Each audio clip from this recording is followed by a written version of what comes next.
축원드립니다. 네. 할렐루야. 네, 오늘도 이 자리에 나오신 여러분을 주님의 이름으로 환영합니다. 하나님께서 오늘도 베푸신 주님의 말씀을 우리 가운데 허락하여 주셔서 큰 은혜를 허락하시기를 소망합니다.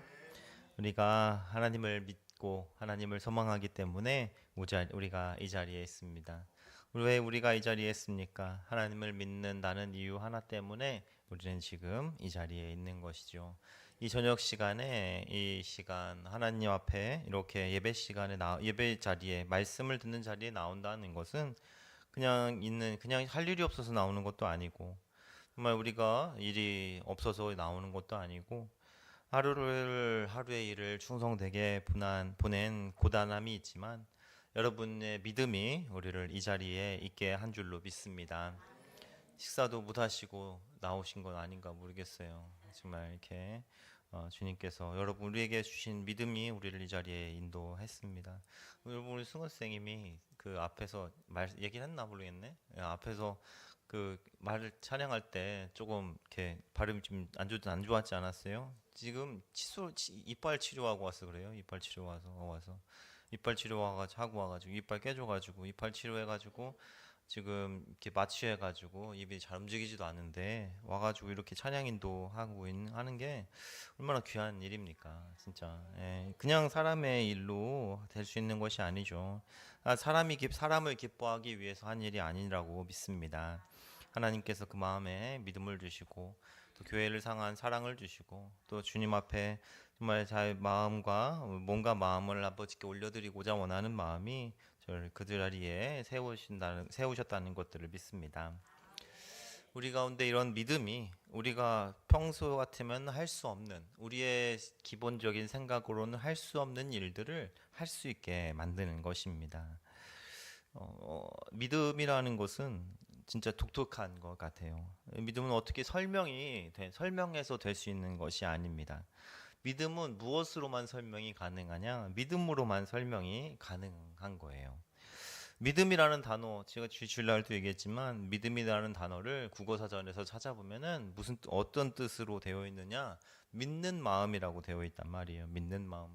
그러니까 이 단어를 믿음이라는 단어를 설명하는 것 자체도 지금 뭘로 설명하고 있는 거예요? 믿는 마음으로 설명을 하고 있는 거예요.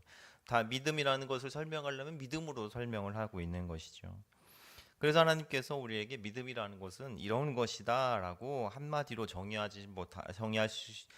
주시기가 어렵기 때문에 우리에게 설명해 주시는 것이 아니라 아브라함이라는 사람의 삶으로 보여주셨습니다. 믿음의 조상의 삶을 통해서 믿음이 있는 삶이라는 것이 어떤 것인지를 우리에게 보여주신 것이에요. 왜 믿음으로만 설명이 가능하냐면 이게 보이는 것이 아니기 때문에 그렇습니다. 보이지 않는 것이기 때문이에요. 믿음이라는 것은 보이지 않는 것을 믿는 것이기 때문입니다. 보이지 보이지 않는 것을 설명할 때는 대부분 그걸로만 설명을 할 수 있어요. 그러니까 보이지 않는 것을 어떤 개념을 설명하려면 그 개념이 필요한 것입니다. 수학은 뭘로 설명해야 되느냐? 수학으로 설명할 수 있어요. 수학의 어떤 문제들을 풀 수 있는 방법은 다른 걸로 설명은 안 돼요. 수학은 수학으로 설명을 해야 되고 과학은 과학으로 설명을 해줘야 됩니다. 믿음도 마찬가지입니다. 믿음도 믿음으로만 설명이 가능한 것이에요. 만약에 딱 보이는 것이 있으면 그것을 보여주면 돼요. 근데 그거는 아는 것이지 믿는 것이라고 말할 수가 없습니다. 보이는 것을 믿는 것은 믿음이라고 말하기는 어렵습니다. 아는 것이죠. 믿을 필요가 없어요. 아는 것이니까요. 히브리서 기자가 우리에게 말씀하시는 믿음에 대한 설명, 너무나 유명하고 잘 아는 말씀 아닙니까? 굳이 말씀을 찾을 것도 없죠. 암송하실 거 아니에요. 무엇이라고 말합니까? 믿음은 바라는 것들의 실상이요 보이지 않는 것들의 증거니. 아멘. 믿음은 뭐라고 얘기하고 있어요? 보이지 않는 것들의 증거다라고 이야기를 하고 있습니다. 보이지 않는 것들의 증거. 여러분 하나님께서 지금 이 자리에 함께 하심을 믿으십니까? 안 보여요. 보이세요? 대단하시네요. 어떻게 보여서 눈으로 보이기 때문에 이것을 아멘하는 것이 아닙니다. 보이지 않지만 믿음으로 바라보는 것이죠. 여러분 이 시간에 선포되는 말씀이 목사님이 하는 어떤 지혜로운 이야기, 목사님이 말씀을 풀어주는 얘기가 아니라 하나님의 말씀인 것을 믿으십니까? 왜 그렇게 보이느냐? 뭘로 보이기 때문에 그래요? 믿음으로 보이기 때문에 그러는 것이에요.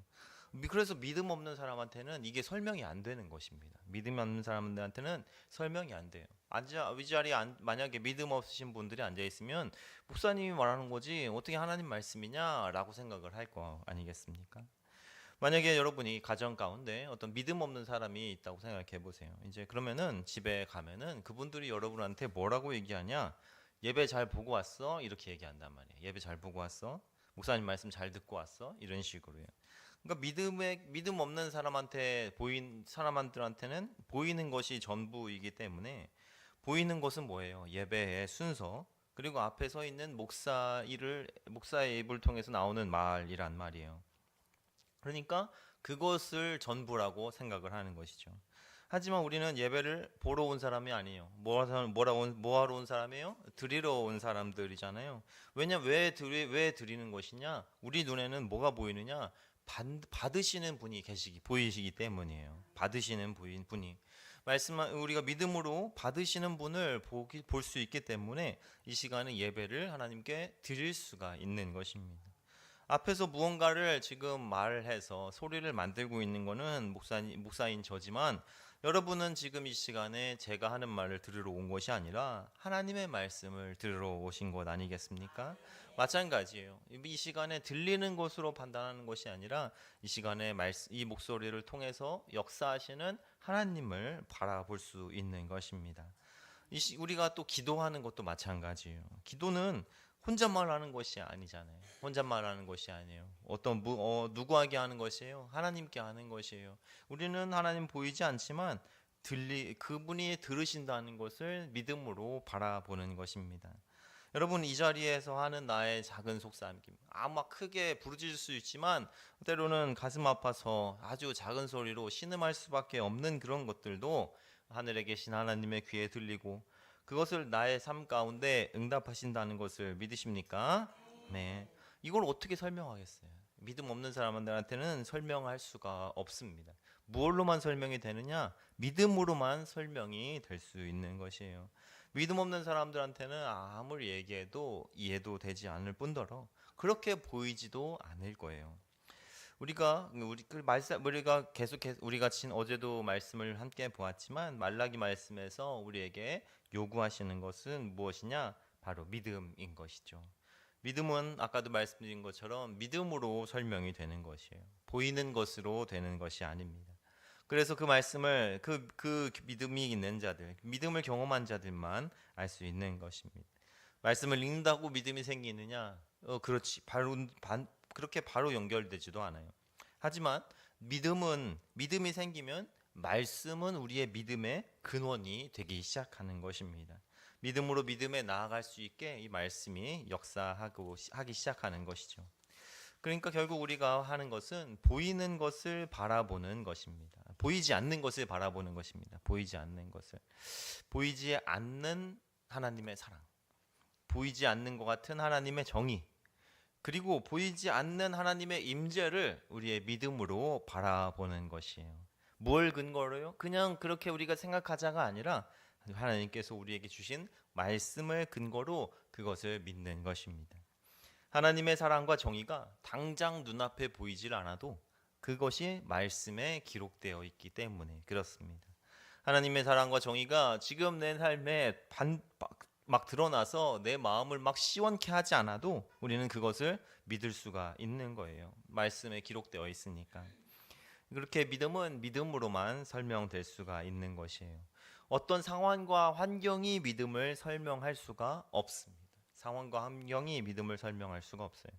상황과 환경은 믿음의 근거가 되지를 못합니다. 믿음은 믿음으로 근거를 삼아야 되는 것이죠. 말씀으로 근거를 삼아야 되는 것입니다.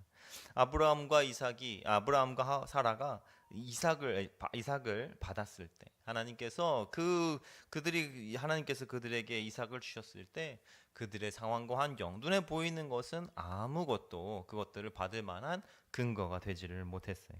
오직 하나님의 말씀, 그 주님께서 주시는 믿음만이 그 모든 것들을 설명할 수가 있었던 것입니다. 오늘 말씀도 같이 한번 보면서 주님께서 보이지 않는 것들을 바라보는 그 믿음의 눈을 우리 가운데 다시 한번 새롭게 띄워주시기를 소망하며 말씀을 한번 읽어보겠습니다. 13절 말씀을 한번 읽어보겠습니다. 시작. 여호와가 이르노라 너희가 완악한 말로 나를 대적하고도 이르기를 우리가 무슨 말로 주를 대적하였나이까 하는도다. 아멘. 자, 하나님께서 이스라엘 백성에게 말씀하십니다. 자, 이 말씀이 어제 우리 읽었었던 말씀 본문이랑 굉장히 비슷하지 않습니까? 말라기는 이런 식으로 하나님의 말씀과 이스라엘의 반응으로 계속해서 이루어져 있어요. 총 6번이 이런 식으로 논쟁하는 것이 나옵니다. 하나님께서 말씀하시고 우리가 어떻게 언제 그렇게 했습니까? 그럴 때 하나님께서 이렇게 했다라고 말씀하시는 것을 6번이나 나와요. 오늘 본문의 말씀이 그 마지막 부분에 해당합니다. 하나님께서 이스라엘 백성에게 말씀하시기를 뭐라고 말씀하십니까? 너희가 완악한 말로 나를 대적했다라고 말씀하고 있습니다. 이스라엘 백성은 또 하나님께 반문을 하죠. 주님, 우리가 무슨 말로 주님을 대적하였습니까? 이렇게 이야기를 합니다. 하나님께서 없는 말로 괜히 그 백성들을 책망하시는 것이 아닙니다.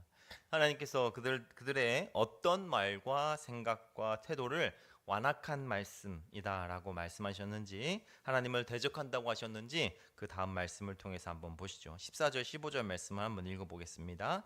이는 너희가 말하기를 하나님을 섬기는 것이 헛되니 그 명령을 지키며 슬프게 행하는 것이 무엇이 유익하리요. 지금 우리는 교만한 자가 복되다 하며 악을 행하는 자가 번성하며 하나님을 시험하는 자가 화를 면한다 하노라 함이라. 아멘. 자, 이스라엘 백성이 하나님을 대적한 것은 바로 이런 말이에요. 하나님께서는 이런 말을 완악하다라고 말씀하셨습니다. 이스라엘 백성들이 이렇게 말한 거예요. 뭐라고 말했느냐? 하나님을 섬기는 것이 헛되다 이렇게 말한 거예요. 하나님 앞에서 그 명령을 지키고 슬프게 행하는 것이 유익이 없다라고 이야기를 한 것이죠. 어제 말한 말씀이랑 비슷합니다. 악을 행하는 자가 하나님 눈에 좋게 보인다. 정의의 하나님은 어디에 있느냐? 이렇게 하는 말들이 어떻게 하는 것이라고 했어요? 하나님을 괴롭게 하는 말이다 라고 하나님께서 말씀하시지 않았습니까? 어제도 말씀드린 것처럼 이것은 포로에서 돌아온 이스라엘 백성들의 삶을 반영하고 있는 것이에요.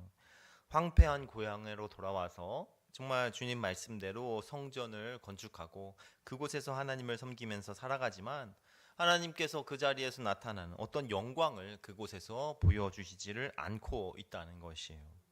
하나님의 은혜와 도우심은 보이지 않고 그들의 삶에 어떤 영적이고 육적인 궁핍함만이 그들의 삶을 지배하고 있다는 것입니다. 하나님을 섬기고 성전에서 제의를 행하고 정말 그 번제를 드리고 여러 가지를 섬기고 있지만 그것들이 그들의 삶을 정말 당장 변하게 하는 것 같이 보이지 않는다는 것이죠. 하나님을 섬기지만 계속해서 그들의 삶에 나타나는 괴로움으로 말미암아 그들에게 이런 의문이 생기는 것이에요. 이것이 과연 무슨 의미가 있는가? 이렇게 하나님을 예배하는 것이 무슨 의미가 있는가? 이런 의문이 생기는 것입니다.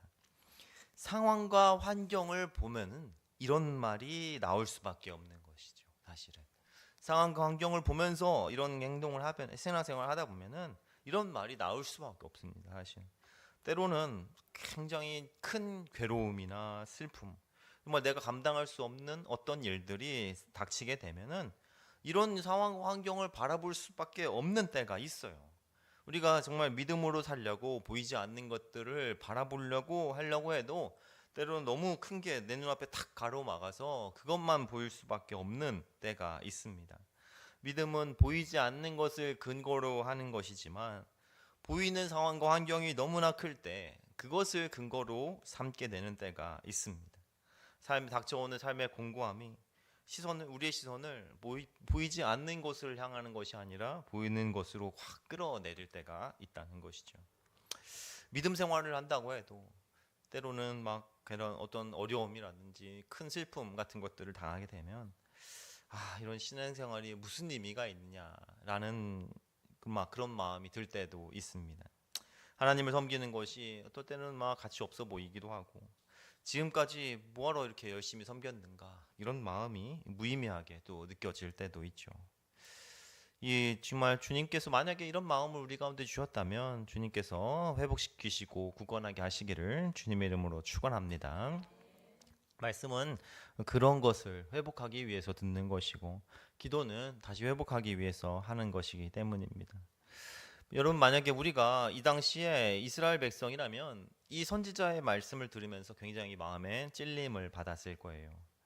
왜 우리가 살아가면서 하는 이런 푸념같이 하는 말들과 괴로워서 신음하는 것들을 지금 하나님께서 지금 지적하고 계시는 거 아니겠습니까?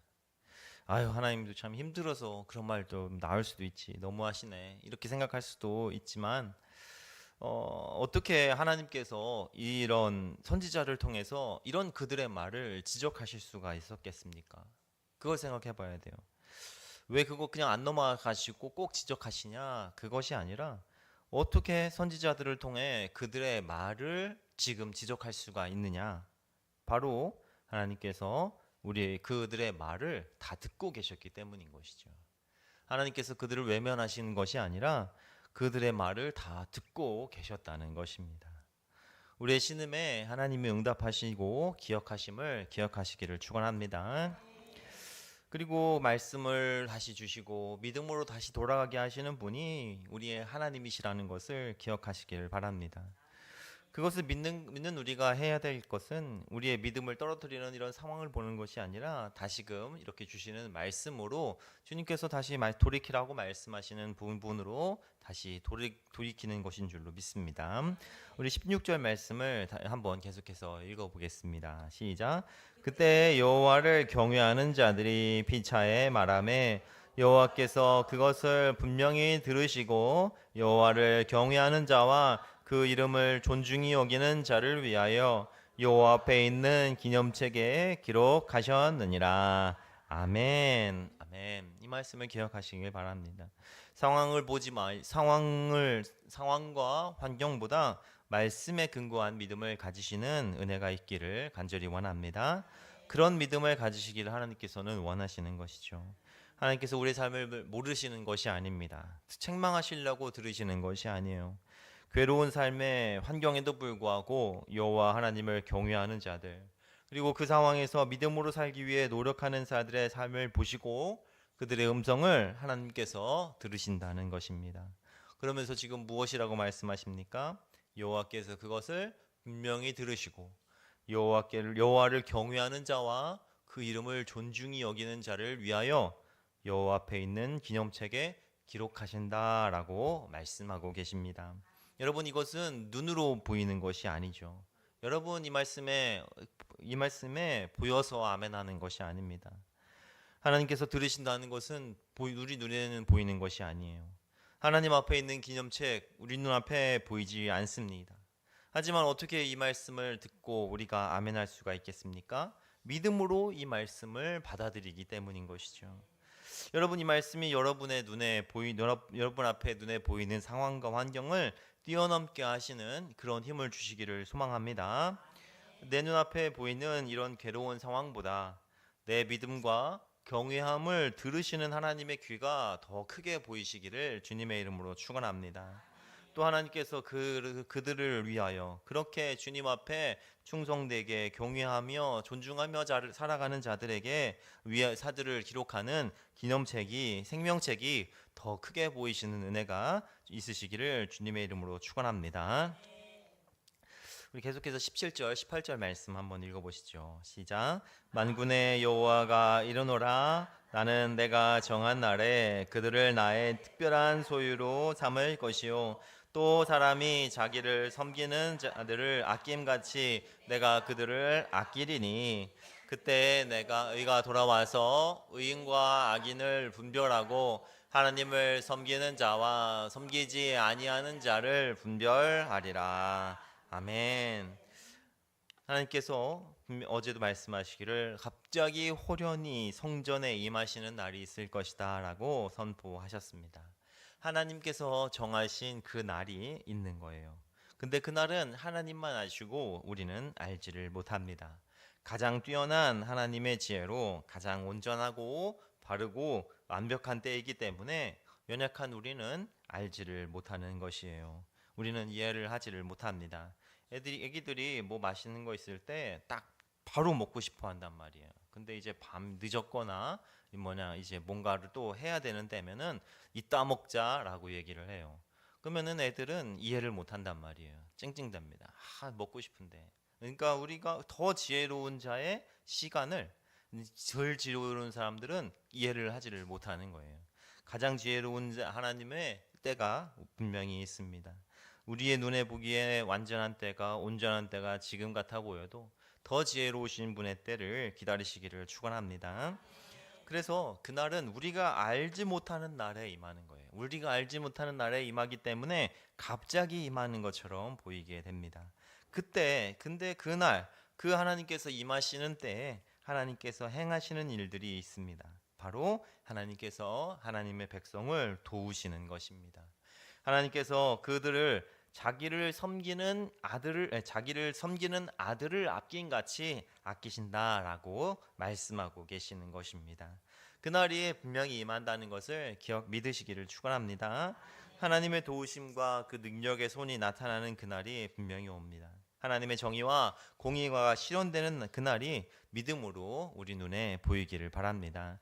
이런 하나님의 말씀을 읽을 때마다 우리 말씀에 막 기쁨으로 뛰는 은혜가 있기를 원합니다. 마음의 기쁨과 기대로 가득 차고 아버지를 향한 소망으로 우리의 믿음이 가득 차기를 소망합니다. 그날을 바라보는 기쁨이 저와 여러분의 마음 가운데 충만했으면 좋겠습니다. 우리 4장 1절에서 2절 말씀을 쭉 한번 읽어보겠습니다. 시작. 만군의 여호와가 이르노라. 보라, 용광로 불같은 날이 이르리니 교만한 자와 악을 행하는 자는 다 지푸라기 같을 것이라. 그 이른 날에 그들을 살라. 그 뿌리와 가지를 남기지 아니할 것이로되 내 이름을 경외하는 너희에게는 공의로운 해가 떠올라서 치료하는 광선을 비추리니 너희가 나가서 외양간에서 나온 송아지 같이 뛰리라. 아멘. 하나님의 공의와 정의가 실현되는 날이 올 것이다 라고 말씀하십니다. 그때 우리 눈에 보이기를 복되고 번성하는 것처럼 보였던 이 교만한 자와 악을 행하는 자들은 어떻게 된다고 하십니까? 지푸라기 같을 것이다 라고 말씀하고 계십니다. 용광로 불같은 날이 임할 때, 그 지푸라기들이 어찌 당할 수가 있겠습니까? 능히 설 수가 없습니다. 그 주 하나님의 준엄한 심판 앞에 뿌리와 가지도 남지 않을 것이다 라고 하나님은 선포하고 계십니다. 그러나 내 이름을 경외하는 너희에게는 이라고 말씀하십니다. 심판과 은혜는 항상 동시에 나타나는 거예요. 심판과 구원은 동시에 나타납니다. 하나님의 공의로운 해가 뜰 때, 하나님의 공의로운 해는 교만한 자와 악을 행하는 자를 태우는 용광로이겠지만 하나님의 백성들에게는 치료하는 광선이 될 것이다 라고 말씀하고 계십니다. 외양간에서 나온 송아지같이 기뻐하며 뛰게 되는 그날을 믿음으로 바라보시기를 주님의 이름으로 축원합니다. 여러분의 삶을 압제하고 누르고 괴롭게 만드는 우리의 시선을 땅으로 끌어들일 수밖에 없는 수많은 일 가운데 자유롭게 되는 날들이 이 외양간에서 나온 송아지같이 기뻐하며 뛰게 되는 날이 분명히 올 것이라는 것을 믿음으로 바라보시기를 축원합니다. 이 자리에 있는 우리가 무엇을 바라며 이 자리에 있겠습니까? 오직 믿음만이 우리가 가질 수 있는 유일한 힘이고 가장 강력한 힘인 줄로 믿습니다. 우리 외에는 세상 누구도, 그리스도인 외에는 세상 누구도 갖지 못하는 힘입니다. 그리고 세상을 이길 힘인 것이죠. 이 하나님의 말씀을 향한 믿음이 저와 여러분에게 힘과 능력이 되시기를 주님의 이름으로 축원합니다. 이 말씀이 그 용광로 불같은 날이 올 것을 믿는 믿음이 저와 여러분에게 소망이 되고 또 어려운 환경과 상황을 이길 수 있는 힘이 되시기를 주님의 이름으로 축원합니다. 상황과 환경을 보는 것이 아닙니다. 상황과 환경을 볼 때 하나님의 말씀은 말이 안 되는 것처럼밖에 보일 수가 없어요. 하지만 주님 앞에 주님의 말씀을 다시 한번 붙들며 나아가는 은혜가 있기를 바랍니다. 때로는 삶에 너무 큰 어려움들이 내 삶을, 내 믿음을 뛰어넘는 것 같은, 내 믿음이 미처 감당하지 못할 것 같은 일들이 우리 삶 가운데 나타나서 정말 그것들을 정말 눈앞에 쫙 가릴 때가 있단 말이에요. 주님께서는 그렇기 때문에 우리를 이 자리에 매일매일 불러주시는 줄로 믿습니다. 이 자리에 불러주셔서 믿음을 북돋아 주시고, 눈에 보이는 것이 아니라 눈을 감고 기도할 때 보이는 하나님이 보이게 만드시는 것이죠. 그것으로 말미암아 믿음으로 나아가는 이 시간 되기를 주님의 이름으로 축원합니다. 하나님의 말씀이 우리 마음 가운데 눈에 보이는 것보다 더 크고 강하게 보이는 은혜가 저와 여러분 가운데 있으시기를 주님의 이름으로 축원합니다. 기도하겠습니다.